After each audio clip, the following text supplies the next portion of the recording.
দুই দশক পর নির্বাচনী প্রচারণায় যোগ দিতে আজ রাতে চট্টগ্রামে যাচ্ছেন বিএনপির চেয়ারম্যান তারেক রহমান। আগামীকাল পলো গ্রাউন্ড মাঠে নির্বাচনী সমাবেশে যোগ দেবেন তিনি।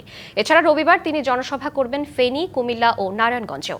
এদিকে ভারতের সাথে বিএনপির চুক্তির প্রচারণা অপপ্রচার ও অকৌশলের অংশ বলে মন্তব্য করেছে দলটি। আর তারেক রহমানের নির্বাচনী আচরণবিধি লঙ্ঘনের অভিযোগ সম্পূর্ণ মিথ্যা, বানোয়াট বলে দাবি দলটির নেতাদের। নির্বাচনী প্রচারণায় যোগ দিতে শনিবার রাতে চট্টগ্রাম যাচ্ছেন বিএনপি চেয়ারম্যান তারেক রহমান। 25শে জানুয়ারি সকালে তরুণদের সঙ্গে মতবিনিময়ের পর ঐতিহাসিক পলো গ্রাউন্ড মাঠে নির্বাচনী সমাবেশে বক্তব্য রাখবেন তিনি। বিএনপি চেয়ারম্যান তারেক রহমানের এই সফরকে ঘিরে নেতাকর্মীদের মধ্যে বইছে উৎসবের আমেজ। যুক্তরাজ্যে নির্বাসিত জীবন শেষে দেশে ফেরার পর ঢাকার বাইরে দ্বিতীয় এই রাজনৈতিক সমাবেশ ঘিরে এখন সরগরম মাঠ। চেয়ারম্যান সাহেবের বহরের যে গাড়ি, এই গাড়িগুলি নিয়ে কোনো প্রবলেম নাই। অলমোস্ট 24 আওয়ার্স এখানে লোকজন থাকবে। পলো গ্রাউন্ডে সমাবেশের পর ফেনী, কুমিল্লার 14 গ্রাম, সোনাগাজী, দাউদকান্দি ও নারায়ণগঞ্জের কাঁচপুরে নির্বাচনী সমাবেশে বক্তব্য রাখবেন তারেক রহমান।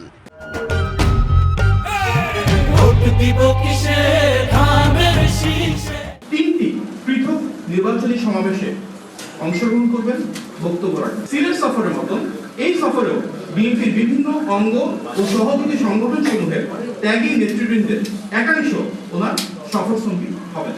গুলশানে সংবাদ সম্মেলনে বিএনপি নির্বাচন পরিচালনা কমিটির মুখপাত্র সাংবাদিকদের প্রশ্নোত্তরে জানান, ভারতের সাথে বিএনপি চুক্তি করেছে এমন দাবি অপপ্রচার। ভারতের সঙ্গে চুক্তির বিষয়ে যে দাবিটি করেছেন, যে তথ্য মিডিয়া এসেছে বলে যে দাবি করেছেন, সেটি ন্যূনতম কোনো বাস্তবতা নেই, ন্যূনতম কোনো সত্যতা নেই। তাহলে কি আমরা বলতে পারি যে বিতর্ক তৈরি করার জন্য এটি একটি রাজনৈতিক অপকৌশল? এদিকে সকালে রাজধানীর বনানী কবরস্থানে আরাফাত রহমান কোকোর মৃত্যুবার্ষিকীতে নেতাকর্মীদের সাথে নিয়ে তার কবর জিয়ারত করেন বিএনপির সিনিয়র যুগ্ম মহাসচিব রুহুল কবির রিজভী।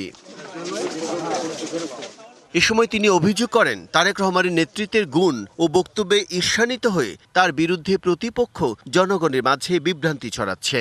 পরিকল্পিত হাইপার প্রোপাগান্ডার অংশ তার বক্তব্য যে আজকে প্রশংসিত হচ্ছে, তার নেতৃত্ব যে আজকে সারা দেশের মানুষের কাছে গ্রহণযোগ্য, এটিকে মেলাইন করার জন্য, এটি জনগণের কাছে বিভ্রান্তি তৈরি করার জন্য কথা বলা হচ্ছে। জনগণকে বিভ্রান্ত করার জন্যই এনসিপি বিএনপির বিরুদ্ধে মিথ্যাচার করছে বলে অভিযোগ করেন তিনি।